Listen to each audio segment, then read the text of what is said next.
Hello students, welcome to RS chemistry. So ಇವತ್ತು supreme ಕೋರ್ಟಲ್ಲಿ final verdict ಬಂತು, no reNEET. So already ನಿಮಗೆಲ್ಲರಿಗೂ ಕೂಡ ವಿಷಯ ಗೊತ್ತಿರ್ತದೆ, ಬಟ್ ನನ್ನ ಕಡೆಯಿಂದ ಒಂದು 2-3 ಪಾಯಿಂಟನ್ನು ಇಲ್ಲಿ ಹೇಳೋದಕ್ಕೆ ಈ ಒಂದು ವಿಡಿಯೋವನ್ನು ಮಾಡ್ತಾ ಇರುವಂಥದ್ದು. So there is no reNEET for this year students ಅಷ್ಟೇ. ನಾನು ಮೊದಲಿನಿಂದನೂ ಕೂಡ ಇವತ್ತು ನನಗೆ ಬಹಳ ಖುಷಿಯಾಗಿರುವಂಥ ಒಂದು ವಿಚಾರ ಅಂತಂದರೆ, ನಾನು ಇದನ್ನು ನಮ್ಮ ಸಾರಥಿ ಮತ್ತು ಸಾರಥಿ ಪ್ಲಸ್ ಬ್ಯಾಚಲ್ಲಿ ಹೇಳಿದಾಗ ಸಾರಥಿ ಬ್ಯಾಚಿನ ಒಬ್ಬ ಸ್ಟೂಡೆಂಟಿನ ಮದರ್ ನನಗೆ ಬಹಳ ಭಾವುಕರಾಗಿ ಒಂದು ಕಾಲನ್ನು ಮಾಡ್ತಾರೆ. ಸರ್, ನಾನು ನಿಮ್ಮನ್ನು ಬಹಳ ನಂಬಿದ್ದೆ. ಸೊ ನೀವು ಮೊದಲಿನಿಂದನೂ ರೀನೀಟ್ ಆಗೋದಿಲ್ಲ ಅಂತ ಹೇಳ್ತಾ ಇದ್ರಿ. ಸೊ ನಮ್ಮ ಮಕ್ಕಳು ಬಹಳ ಕಷ್ಟಪಟ್ಟು ಎಕ್ಸಾಮಿನೇಷನ್ ಬರೆದಿದ್ದಾರೆ. ಅವ್ರು ಎಷ್ಟು ಕಷ್ಟಪಟ್ಟಿದ್ದಾರೆ ಅಂತ ಹೇಳಿ ನಾನು ಅವ್ರನ್ನ ನೋಡಿದ್ದೀನಿ. 24/7 ನಾವು ನೋಡಿದ್ದೀವಿ ಅವ್ರನ್ನ. ಸೊ ಅಂಥದ್ರಲ್ಲಿ ರೀನೀಟ್ ಆಗಿದ್ರೆ ನಮಗೆ ಬಹಳ ಅನ್ಯಾಯ ಆಗ್ತಿತ್ತು.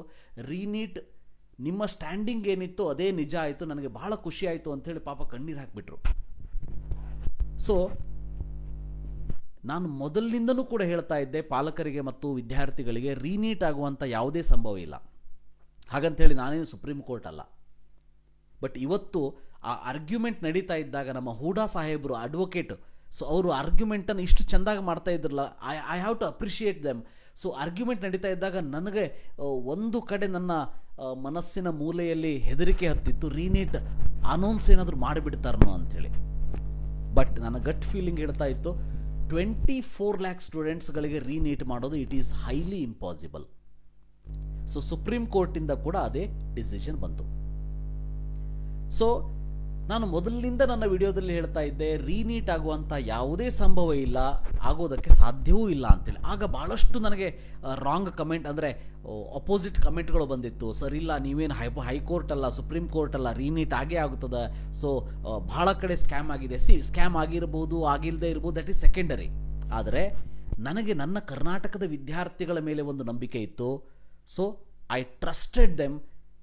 ಅವರು ಎಲ್ಲ ವಿದ್ಯಾರ್ಥಿಗಳು ತಮ್ಮ ಕಷ್ಟಪಟ್ಟು ಈ ಒಂದು ಎಕ್ಸಾಮಿನೇಷನ್ ಬರೆದಿದ್ದು, ಕಷ್ಟಪಟ್ಟು ಓದಿ ಪ್ರಾಮಾಣಿಕವಾಗಿ ಬರೆದಂಥ ಎಕ್ಸಾಮಿನೇಷನ್ ಆಗಿದ್ದು. ಸೊ ಡೆಫಿನೆಟ್ಲಿ ಕರ್ನಾಟಕದಲ್ಲಿ ನಾವು ಲಾಸ್ಟ್ ಇಯರ್ಗಿಂತ ಈ ವರ್ಷ ನಮ್ಮ ಎಕ್ಸ್ಪೆಕ್ಟೇಷನ್ಗಿಂತ ಡಬಲ್ ಆಗಿದೆ ನಂಬರ್ ಆಫ್ ಮಾರ್ಕ್ಸ್. ಅಂದರೆ ಸ್ಟೂಡೆಂಟ್ಸ್ ಮಾರ್ಕನ್ನು ಸ್ಕೋರ್ ಮಾಡಿರೋದಾಗಿರ್ಬೋದು, 600+ ಆಗಿರ್ಬೋದು, 650+ ಆಗಿರ್ಬೋದು. ಅದು ಯಾವುದೂ ಕೂಡ ನಮ್ಮ ಕರ್ನಾಟಕದ ವಿದ್ಯಾರ್ಥಿಗಳನ್ನ ಹೇಳ್ತಾ ಇದ್ದೀನಿ, ಬೇರೆ ಸ್ಟೇಟ್ ಬಗ್ಗೆ ನಾನು ಹೇಳೋದಿಲ್ಲ. ಕರ್ನಾಟಕದ ವಿದ್ಯಾರ್ಥಿಗಳಿದ್ದು ಆರ್ಗ್ಯಾನಿಕ್ ರಿಸಲ್ಟ್, ಅಂದರೆ ತಾವು ಕಷ್ಟಪಟ್ಟು ಓದಿ ಬರೆದಿರುವಂಥ ರಿಸಲ್ಟ್ ಆಗಿತ್ತು. ಅದಕ್ಕೆ ನನ್ನ ಒಂದು ಗಟ್ ಫೀಲಿಂಗ್ ಇತ್ತು, ನೋ ರೀನೀಟ್ ಆಗುವಂಥ ಯಾವುದೇ ಸಂಭವ ಇಲ್ಲ ಅಂಥೇಳಿ. ಸೊ ಒಟ್ಟಿನಲ್ಲಿ ನಾನು ಅಂದ್ಕೊಂಡ ಹಾಗೆ ಆಯಿತು ಅನ್ನೋದು ಒಂದು ಖುಷಿ ಒಂದು ಕಡೆ. ಆದರೆ ಸೊ ಇದು ಅನೌನ್ಸ್ ಆದಮೇಲೆ ಭಾಳಷ್ಟು ಕಾಲ್ಗಳು, ಮೆಸೇಜ್ಗಳು ನನಗೆ ಬಂದಿರೋದನ್ನು ನೋಡಿದರೆ ನನಗೆ ಮತ್ತೂ ಖುಷಿಯಾಗಿಬಿಡ್ತು. ಯಾಕಂದರೆ ನೀವು ಕೊಡುವಂತಹ ಪ್ರೀತಿ ಏನಿದೆ, ಆ ಒಂದು ಅಭಿಮಾನ ಏನಿದೆ, ಅದು ನಮಗೆ ಬಹಳ ದೊಡ್ಡದು. ಸೊ ಒಂದು ಸಣ್ಣ ಎಕ್ಸಾಂಪಲ್ ಹೇಳಬೇಕು ಅಂದರೆ, ಇವತ್ತು ರೀನೀಟ್ ಆಗೋದಿಲ್ಲ, ಆಗಿಲ್ಲ ಅಂದರೆ ಸುಪ್ರೀಂ ಕೋರ್ಟ್ ಕಡೆಯಿಂದ ರೀನೀಟ್ ಇಲ್ಲ ಅಂಥೇಳಿ, ಏನು ನೋ ರೀನೀಟ್ ಅಂತೇಳಿ ಬಂದಿದೆ ಅಂತ ಗ್ರೂಪಲ್ಲಿ ಹೇಳಿದ ತಕ್ಷಣ ವಿದ್ಯಾರ್ಥಿಗಳು ಮೆಸೇಜ್ ಮಾಡಿರೋದಾಗಲಿ, ಪಾಲಕರು ಎಸ್ಪೆಷಲಿ ಮೆಸೇಜ್ ಮಾಡಿರೋದನ್ನು ನೋಡಿ ನನಗೆ ಬಹಳ ಖುಷಿ ಆಯಿತು. ಸರ್ ಇಲ್ಲ ಸರ್, ನೀವು ಒಬ್ಬರೇ ನಮ್ಮ ಜೊತೆ ನಿಂತ್ಕೊಂಡಿದ್ರಿ.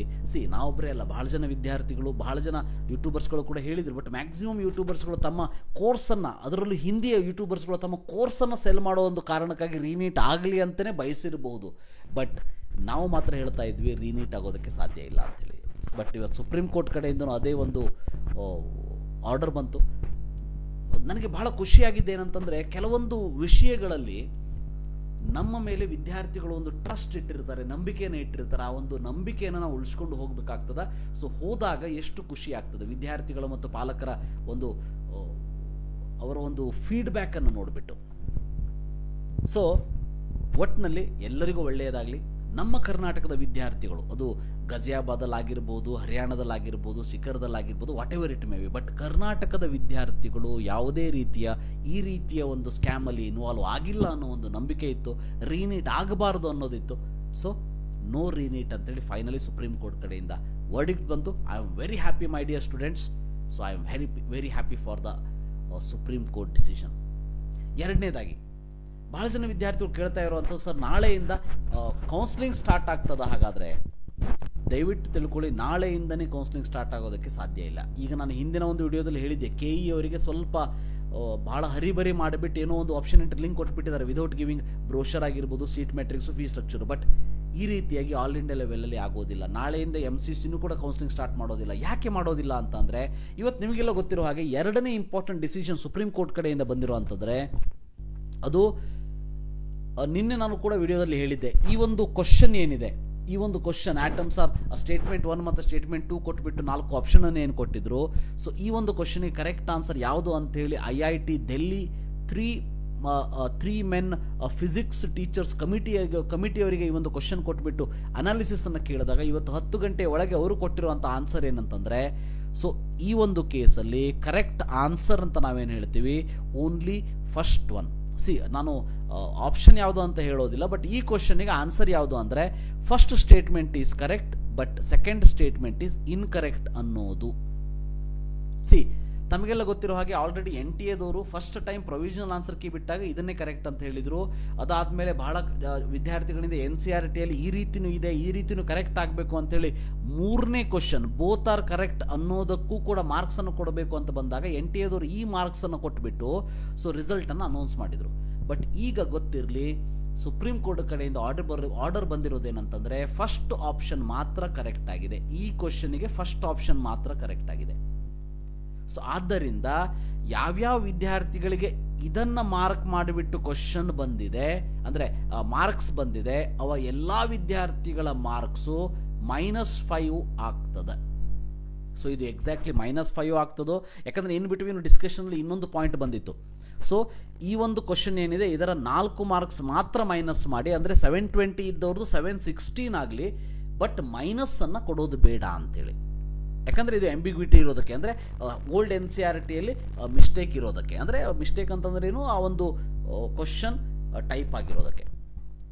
ಸೊ ಆ ಒಂದು ಕಾರಣಕ್ಕಾಗಿ -5 ಬರ್ತದೋ ಅಥವಾ -4 ಬರ್ತದೋ ಗೊತ್ತಿಲ್ಲ ಎಕ್ಸಾಕ್ಟ್ ಆಗಿ NTA ಕಡೆಯಿಂದ ಏನು ಡಿಸಿಷನ್ ಬರ್ತದ ಅಂತೇಳಿ. ಬಟ್ ಒಟ್ಟಿನಲ್ಲಿ ಈ ಒಂದು ಕ್ವಶನ್ ಏನಿದೆ ಇದು ರಿವ್ಯಾಲ್ಯೂಯೇಟ್ ಆಗಿಬಿಟ್ಟು ನಿಮಗೆಲ್ಲರಿಗೂ ಕೂಡ ಬೇರೆ ಒಂದು revised NEET score card minimum ಇನ್ನೊಂದು 2-3 ದಿವಸದಲ್ಲಿ ನಿಮ್ಮ ಕೈಯಲ್ಲಿ ಬರ್ತದೆ. NTA ಇನ್ನೂ ಜಾಸ್ತಿ ಟೈಮನ್ನು ತಗೊಳ್ಳೋದಿಲ್ಲ. ಸೊ ಈ 24 ಲಕ್ಷ ವಿದ್ಯಾರ್ಥಿಗಳ ಒಂದು ಪೇಪರ್ ಇನ್ನೊಂದು ಸಾರಿ, ಅಂದರೆ OMR ಇನ್ನೊಂದು ಸಾರಿ ಕ್ರಾಸ್ ಚೆಕ್ ಆಗಬೇಕಾಗ್ತದೆ. ಸೊ ಇದರ ಒಂದು ಲಾಭವನ್ನು ಏನು ಪಡ್ಕೊಂಡಿದ್ರು 4.2 ಲ್ಯಾಕ್ ವಿದ್ಯಾರ್ಥಿಗಳು, ಆ ಎಲ್ಲ ವಿದ್ಯಾರ್ಥಿಗಳಿಗೆ ಐದರ್ -5 ಆಗ್ತದ ಇಲ್ಲ ಐದರ್ -4 ಆಗ್ತದ ಅನ್ನೋದು ಗೊತ್ತಿರಲಿ. ಸೊ ಅದು ಏನೇ ಆಗಿದ್ರೂ ಕೂಡ 9 ಲಕ್ಷ ವಿದ್ಯಾರ್ಥಿಗಳು ಯಾರು only first option first is correct second is incorrect ಅಂತ ಕೊಟ್ಟಿದ್ರು, ಸೊ ಆ ಎಲ್ಲ ವಿದ್ಯಾರ್ಥಿಗಳ ಮಾರ್ಕ್ಸ್ ಅಷ್ಟೇ ಇದ್ದಿರ್ತದೆ. ಸೊ 4.2 ಲ್ಯಾಕ್ ಸ್ಟೂಡೆಂಟ್ಸ್ಗಳ ಮಾರ್ಕ್ಸ್ -5 ಅಥವಾ -4 ಕಡಿಮೆ ಆಗ್ತದೆ. So because of this reason there will be definite change in rank. All India rank definite ಆಗಿ ಚೇಂಜ್ ಆಗ್ತದ, ಮಾರ್ಕ್ಸ್ ಕೂಡ ಡೆಫಿನೆಟ್ ಆಗಿ ಚೇಂಜ್ ಆಗ್ತದ. ಅದು ರಿವೈಸ್ಡ್ ಮಾರ್ಕ್ಸ್ ಕಾರ್ಡ್ ಬರಬೇಕು, ಅದು ಬಂದ ಮೇಲೆ ನಿಮಗೆ ಕೌನ್ಸಿಲಿಂಗ್ ಸ್ಟಾರ್ಟ್ ಆಗಬೇಕು. ಆದ್ದರಿಂದ ನಾಳೆ ಅಂದರೆ ನಾಳೆನೇ ಕೌನ್ಸಿಲಿಂಗ್ ಸ್ಟಾರ್ಟ್ ಆಗ್ತದೆ. ನನಗೆ 100% ನಾನು ನಿಮಗೆ ಹೇಳ್ತಾ ಇದ್ದೀನಿ. ಸೊ ನಾಳೆಯಿಂದ ಕೌನ್ಸಿಲಿಂಗ್ ಸ್ಟಾರ್ಟ್ ಆಗೋದಿಲ್ಲ, ಆದರೂ ಕೂಡ ಒಂದು ನೋಟಿಫಿಕೇಶನ್ ಒಂದು ಬಿಡ್ಬೋದಷ್ಟೇ. ಸೊ ಒಂದು ನೋಟಿಫಿಕೇಶನ್, ಯಾಕಂದರೆ ಬಹಳ ಸ್ಟೆಪ್ಸ್ಗಳಿವೆ ಅದಕ್ಕೆ. ಸೊ ಇಮ್ಮಿಡಿಯೇಟಾಗಿ ಒಂದೇ ಸಲ ನಾನು ಕೌನ್ಸಿಲಿಂಗ್ ಅಂತೇಳಿ ಆಪ್ಷನ್ ಎಂಟ್ರಿ ಸ್ಟಾರ್ಟ್ ಮಾಡೋದಕ್ಕೆ ಬರೋದಿಲ್ಲ, right? So but first important verdict was no reNEET.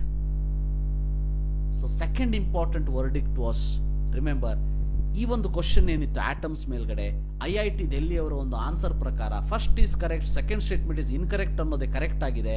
So ಯಾರ್ಯಾವ ವಿದ್ಯಾರ್ಥಿಗಳಿಗೆ 3ನೇದು ಕೂಡ ಮಾರ್ಕ್ ಮಾಡಿಬಿಟ್ಟು ಮಾರ್ಕ್ಸ್ ಸಿಕ್ಕಿದೆ ಅಂತಹವರ ಮಾರ್ಕ್ಸ್, ಅಂತಹ ವಿದ್ಯಾರ್ಥಿಗಳು 4.2 ಲ್ಯಾಕ್ ವಿದ್ಯಾರ್ಥಿಗಳಿದ್ದಾರೆ, ಅಂಥವರ ಮಾರ್ಕ್ -5 ಆಗ್ತದೆ. ಸೊ ಸ್ವಲ್ಪ ಬೆಟರ್ ಕೇಸಲ್ಲಿ -4 ಆಗ್ಬೋದು, ಯಾಕಂದರೆ ಎಕ್ಸಾಕ್ಟಾಗಿ ಇನ್ನೂ ಅದು ಹೊರಗೆ ಬಂದಿಲ್ಲ. ಮ್ಯಾಕ್ಸಿಮಮ್ -5 ಆಗ್ಬೋದು.